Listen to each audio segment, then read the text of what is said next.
안녕하세요. 행복씨앗입니다. 오늘도 시장을 정리하면서 하루를 마무리하는 시간을 가져볼까 합니다. 오늘은 주말이기 때문에 시장 전반적인 수급을 한번 살펴볼 예정이에요. 그 이전에 우리 시장 및 해외 시장 쪽 한 바퀴 둘러보고 또 시장에 있었던 재미난 일도 살펴보고 또 전염병 관련해서도 살펴보고 또 지금 화면에서 보시는 것처럼 우선주 관련해서 이야기도 좀 해볼까 합니다. 먼저 우리 시장 및 해외 시장 한 바퀴 쭉 둘러봅시다. 오늘 코스피는 0.37% 상승 마감을 했습니다. 오랜만에 외국인 투자자들이 들어왔어요. 그리고 코스닥은 0.64% 상승 마감을 했습니다. 또 해외 시장을 보면은 우리 아시아 시장도 일본, 중국, 홍콩 그렇게 큰 상승은 아니고 거의 보합 수준에서 약간 상승한 상태로 마감을 했습니다. 그리고 지금 영상을 녹화하고 있는 이 시간 유럽 주요국 증시 조금 상승을 하고 있어요. 시장에 특별한 호재도 없고 악재도 없는 그런 상황입니다. 다만 돈이 많이 풀려 있다. 앞으로 더 많이 풀릴 것이다. 심지어 미국에서는 마이너스 금리에 대해서도 이야기를 하고 있다. 요 정도 선에서 일단 정리가 되면 될 것 같아요. 그동안 시장에 특별한 이렇게 호재나 악재가 없는 가운데, 요 며칠입니다. 없는 가운데 시장에는 테마가 세 가지가 있었습니다. 하나는 우선주 관련해서 테마가 있었고, 또 하나는 요즘 북한 애들이 설치는 바람에 안보 관련 테마주가 있었고, 또 하나는 전염병 관련해서 백신 내지 치료제 테마가 있었습니다. 그 중에서 이 우선주 관련 테마가 오늘 저무는 것 같아요. 이 삼성중공업이 오늘 장중에 96만원을 찍었습니다. 96만원을 찍었다가 지금 59만 2천 원으로 마감을 했습니다. 그러면 얼마나 올랐나 살펴보면은 최근에 가장 저점이 3월 19일 날 31,400원을 했어요. 그런데 오늘 96만원을 찍어 부십니다. 그러다가 지금 59만 2천원입니다. 자, 이거 보면은 완전히 대박 친 것 같죠? 물론 이때 들고 있었던 분들은 대박을 쳤을 겁니다. 그런데 이때 물린 분들은 아니면 요 떨어지는 과정에 물린 분들은 쪽박 찼다고 보시면 되겠어요. 다시 삼성중공업 우선주가 96만원을 갈라 그러면은 언제 가겠습니까? 자, 저거 보면 주식 투자 참 하나 얻어 걸리면 꼭 로또 맞은 것처럼 돈 벌 것 같다는 생각이 들죠. 우선주 같은 경우는 왜 저런 일이 벌어지냐면은 일단 거래되는 게 별로 없기 때문에 수급이 한번 몰리기 시작하면은 가끔 저렇게 급등할 때가 있어요. 주기적으로 제가 볼 때는 시장을 오랜 기간 지켜본 결과 주기적으로 우선주에서 저렇게 세력들이 좀 장난을 치는 것 같다는 생각이 좀 들 때가 있어요. 확신은 없습니다만은, 확정은 없습니다만은 그런 확신이 들 때는 있습니다. 자, 그래서 그러면 지금 우선주 나도 한번 해볼까 하는 생각이 들죠. 그런데 우선주는 지금 들어갈 때가 아닙니다. 그래도 내가 꼭 우선주 저런 재미도 나도 한번 느껴보고 싶다라고 하면은 이렇게 하시면 돼요. 저걸 갖다가 전문적으로 하라고 참 권하기는 좀 그렇고, 물론 배당을 노리고 우선주를 하는 그것도 하나의 투자 방법이 될 수가 있습니다. 그런데 우선주 같은 경우는 평상시에는 거래가 그렇게 많이 안 돼요. 큰 돈 투자가 힘듭니다. 그렇기 때문에 전체 사이즈 내 돈을 갖다가 다 우선주로만 투자하기는 사실상 좀 힘들 겁니다. 그런데 전체 투자금에서 5% 정도, 이 정도 선 꺼냈다가 지금 투자라는 게 절대 아니고 이렇게 우선주 바람이 불다가 우선주가 쑥 꺼질 때가 있어요. 그때 아무거나 하지 말고 좀 대형주 있습니다. 대형주. 적어도 코스피 50 안에 드는 거 이런 것들이 있잖아요. 아니면 좀 더 확정하면 코스피 100 종목 이 정도 선에서 우선주 바람이 전혀 불지 않을 때, 사람들이 우선주가 뭔지도 모를 때, 이야기도 전혀 나오지 않을 때, 그때 야금야금 쪼개씩 사놨는 거예요. 그러니까 물론 이 우선주도 따라가기 때문에, 보통주 따라가기 때문에 보통주 많이 떨어진 종목들 중에서 망하지 않을 만한 회사, 현금 흐름도 괜찮은데 수급이 좀 어떻게 되다 보니까 많이 떨어진 회사들이 있어요. 그런 거 보통주 살 때 그냥 우선주도 몇 개 그냥 꼽아놨는 겁니다. 꼽아놨다가 가만히 기다리다 보면은 가끔 시장에서 좀 썰렁할 때, 할 일이 없을 때, 요즘같이 크게 이슈가 없을 때 우선주 쪽으로 장난치는 애들이 조금 동호회가 들어오는지 어디가 들어오는지 몰라도 들어와서 장난을 좀 칠 때가 있어요. 그렇게 해서 갑자기 막 오르면 특히 우선주 같은 경우는 거래량이 없다 보니까 그냥 안 팔아도 돼요. 보통 우리 보통주 작전하는 애들 보면은 중간에 흔들 때는 또 심하게 흔들거든요. 우선주는 그럴 필요가 없어요. 그냥 들고만 있으면 됩니다. 점상을 해버리기 때문에 팔 여유도 별로 없어요. 일봉 한번 보면 이렇습니다. 지금 삼성중공업 같은 경우도 이렇게 점상을 하거든요. 점상. 점점점점 찍어서 쭉쭉 올라가기 때문에 중간에 흔드는 게 없다 아닙니까? 이게 끝이에요, 그냥. 이게 끝인데 먹기가 아주 쉽죠. 그래서 지금 딱 기억을 해놨다가 어디다가 메모로 딱 해놨다가 한 1년 뒤에 지금 말고 한 1년 뒤쯤에 우선주 그냥 총 투자금에서 한 5% 정도 아무거나 사는 게 아니고 보통주 매입을 할 때 우선주도 같이 몇 개 쭉쭉쭉쭉 사놓다 보면은 가끔 이렇게 신문지상에 우선주가 막 떠오를 때가 있어요. 그러면은 우선주도 이제 끝날 때 되는갑다 해서 그때 팔면 됩니다. 이런 날 이제 정리하면 돼요. 그러면은 누군가가 폭탄 돌리기 하다가 요때 폭탄을 쌓는 분들이 나오기 시작합니다. 그러면 이제 그분들은 쪽박 차는 거고, 요 밑에 3만원대, 4만원대에서 몇 생 분들은 대박 차는 거고, 누군가 수익을 내기 위해서는 주식시장은 희한한 게 누군가 쪽박을 차줘야 됩니다. 참 안타까운 일입니다만은 그런 일이 생겨요. 그러면 내가 쪽박 차는 입장에 서지 않기 위해서는 우선주가 한참 신문에 나와서 잘 나간다 할 때는 이건 접근할 때가 아니구나 라는 걸 이해를 하고 그때는 팔아라는 신호로 이해하시면 돼요. 그리고 뭐 우선주에 대해서 아무런 언급이 없고 조용한 시장일 때면 뭐 지금 이미 우선주가 지금 시장에서 이슈화 됐기 때문에 앞으로 한 1, 2년 더 시간이 걸린다 보면 돼. 잠잠해질 때까지. 그러면은 이제 그때쯤 이제 우선주를 좁게 보통주 살 때 조금씩 사두는 거죠. 그러다가 한 번씩 재밌게 이렇게 투자하시면 되겠습니다. 일단 우선주가 저문다라는 이제 특이한 일이 있습니다. 자, 그리고 전염병 조금 살펴봐야 되겠는데 지금 전 세계적으로 확진자 수가 계속 늘어나고 있습니다. 그렇다 보니까 정말로 2차 유행을 걱정하지 않을 수 없는 그런 상황입니다.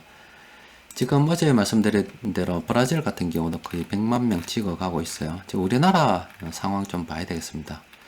지금 요즘 우리나라도 확진자 수가 다시 늘어나 가지고요. 지금 보면은 잠잠해졌어요. 10명 이내로 굉장히 잠잠해지는 상황이 있었는데, 순간이 있었는데, 그때 이태원 사건을 계기로 해가지고, 그때부터 시작해서 지금 계속 이렇게 잡히지 않고 계속 늘어나고 있는 상황입니다. 지금 6월이다 아닙니까?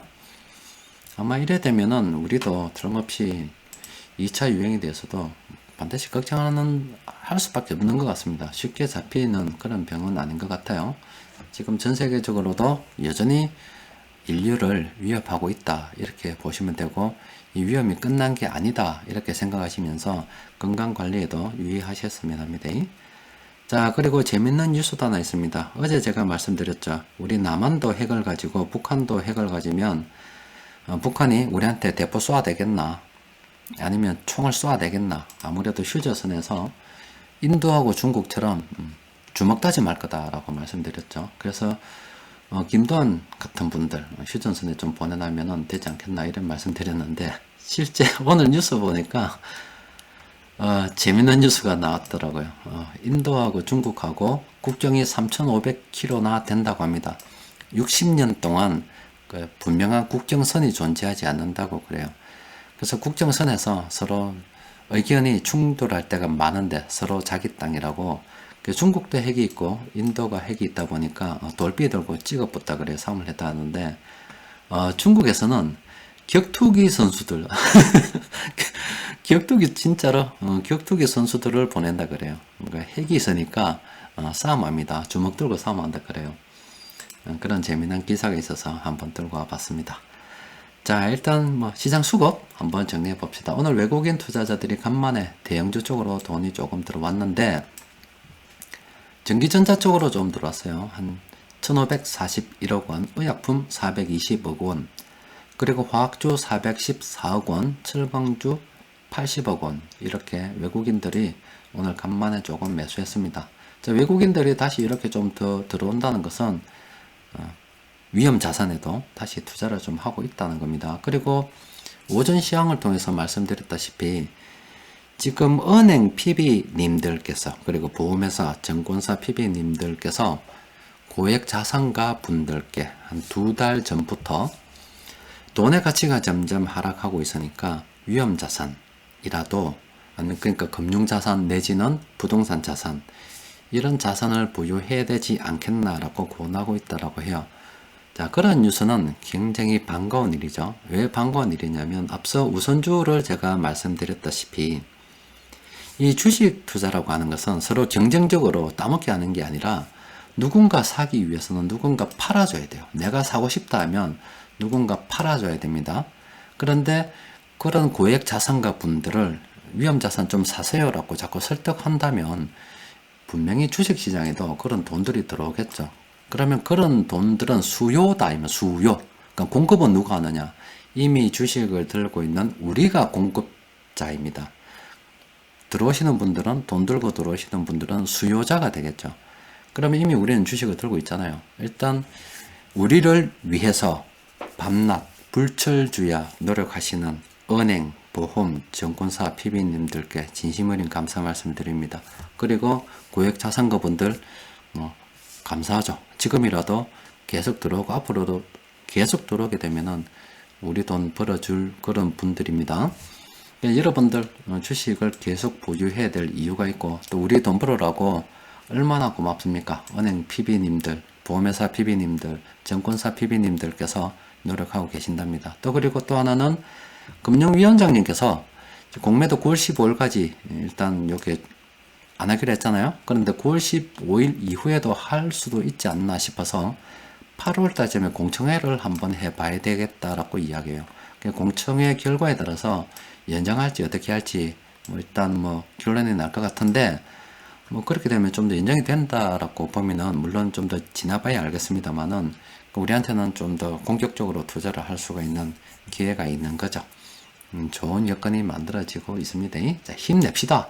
그동안 안 좋은 일도 있었지만은 우리 돈 벌어모라고 금융위원장님께서도 불철주야 노력해 주시고 또 고액 자산가 분들 꼬시는 분들이 많으시잖아요. 돈 빌어 준다는데 어쩌겠노? 돈 벌어 모여야지. 돈 벌어 모으라고 저렇게 노력하시는데 못 벌어 모으면 안 됩니다. 자, 그러면은 지금 세력들이 최근에 어떤 종목 들고 있나 포트폴리오를 조금 점검을 해보니까 요거는 세력 공통적으로 들고 있는 것으로 추정이 되는 종목들입니다. 이 중에는 장기적인 것들도 있고요. 단기적인 것들도 있습니다만은 지금 이런 종목들이 지금 시장에서 큰등 굴리는 세력들이 공통적으로 포트폴리오에 담고 있는 그런 종목으로 추정이 되는 종목들입니다. 한번 관심을 가지고 살펴볼 필요가 있습니다. 이 종목들은 메모를 한번 해 두십시오. 자, 그리고 이번 주 쭉 보니까 외국인 투자자들은 최근 일주일간 전기전자, 화학, 그리고 코스닥, 대형주 정도 되겠죠. 삼성전자, 철강금속, 건설업, 그리고 소형주, 종이, 목재, 이런 쪽으로 외국인 투자자들은 매수했습니다. 그 중에서도 지금 화학 쪽이 가장 수급이 좋았다. 전기전자하고 화학이 수급이 좋았다라고 볼 수 있습니다. 전기전자는 물론 삼성전자겠죠. 그런데 보니까 2차 전지가 상당히 괜찮은 거 봅니다. 삼성 SDI하고 LG화학이 저렇게 잘 나가는 거 보면은 지금 외국인 투자자들은 삼성 SDI와 삼성전기 그리고 삼성전자 이렇게 많이 매수했습니다. 그 외에 이렇게 종목들을 매수를 했어요. 물론 이런 종목들은 이미 특히 삼성 SDI는 많이 올랐기 때문에 지금 접근하기는 좀 그렇습니다. 그리고 화학주 같은 경우는 LG화학부터 시작해서 이런 종목들 외국인 투자자들이 많이 매수하고 있습니다. 그리고 코스닥에서 많이 매수한 종목들 살펴보면은 셀트리온 제약, 이건 치료제 관련해서고 KH바텍은 자주 나오는데 이건 차트 한번 보도록 합니다. 지금 KH바텍이 지금 수급이 상당히 괜찮네요. 지금 들어가기는 조금 무리가 있겠습니다만은 들고 계신 분들 많이 먹으세요. 그리고 톱텍도 많이 들어오고 있습니다. 휴젤도 오늘 많이 매수하고 이런 종목들 매수하고 있고 철강 금속 쪽으로는 포스코는 잠시 한번 살펴봅시다. 지금 이거는 좀 장기적으로 봐야 되죠. 차라리 지금 장기 투자하시는 분들은 포스코 이런 종목들 외국인들이 이렇게 지금 그동안 팔다가 지금 다시 재매수하고 있는데 이런 것들 차라리 장기적으로 긍정적인 검토를 해봐도 되지 않겠나 싶습니다. 일단 뭐 이런 종목들 철강 금속 업종에서는 이런 종목들 매수하고 있고, 건설 업종은 아직 좀 수급이 왔다 갔다 하네요. 그러면은 뭐 전기전자는 뭐 삼성, SDI, 삼성전기 이런 종목들, 그리고 화학에는 LG화학부터 시작해서 이런 종목들이 지금 들어오고 있고, 지금 이런 종목들은 제법 좀 많이 올라온 거고, 요 중에서 뭐 장기 투자로 본다 그러면은 포스코 정도 장기 투자로 봐도 되겠네요. 자, 시장 수급이 막 고만 끌었습니다. 뭐 특별한 일이 없어서 그래요. 그런데 장기적으로 볼 때는 호재가 굉장히 많이 있습니다. 앞서 말씀드린 것처럼 금융위원장님께서도 공매도를 갖다가 좀 연장하는 게 좋지 않겠나, 이런 말씀을 조금씩 꺼내고, 또 우리나라에서 돈 좀 가진 분들이 주식 투자나 부동산 투자 이런 쪽으로 할 수 있게끔 관계자분들께서 많이 노력을 하고 계시고, 또 정부에서도 경기 부양을 위해서 노력을 하고 계신다 아닙니까? 그러니까 항상 이래 저는 주식 투자 하다 보면 느끼는 게 뭐냐면은 굉장히 도와주는 분들이 많다. 돈 벌으라고. 왜 그러냐면은 이 주식 시장은 굉장히 상징적인 의미가 굉장히 큽니다. 왜냐하면 이 주식 시장이 떨어지게 되면 그 나라 경제가 좋지 않다라고 사람들이 인식을 해요. 또 그리고 주식시장이 실제 떨어지게 되면 우리나라 국민들, 사람들이 실제 자기가 주식 투자를 하지 않더라도 시장은 봅니다. 시장이 겁나겠다 그러면 TV에서 자꾸 나와서 우리 경제가 안 좋은 것으로 이야기를 하기 때문에 높은 분들은 시장 떨어지는 걸 별로 좋지 않아 합니다. 그러니까 트럼프 대통령도 주식시장물 좀 떨어지면 난리 나가지고 뭐 돈푼이 그래 한다 아닙니까? 주식시장이 가지는 그 상징성이 대단하기 때문에 그런 겁니다. 그러니까 내가 주식을 들고 있으면 어쩌든간 그게 휴지가 되지 않도록 정부나 관계자분들께서 노력을 하고 계신다는 게 정말 감사할 때가 많죠. 누가 내 돈 버는데 나서서 시키지도 않았는데 이렇게 관심을 가져주고 법도 만들고 하시는 그런 일이 잘 있습니까? 잘 없어요. 투자하는 입장에서 그런 거 보면 상당히 고맙죠. 또 그리고 나라에 돈도 경기 부양하거나 중앙은행에서 최근에 마이너스 금리 이야기까지 미국에서 나오는데 그렇게 하다 보면은 돈의 가치가 계속 희석되는 것은 분명한 사실 아닙니까? 지금 우리가 살아남을 수 있는 방법은 그냥 붙잡고 있는 겁니다. 앞으로 기회가 많이 있을 것 같으니까 힘내시고 또 열심히 살도록 합시다. 자, 이상입니다.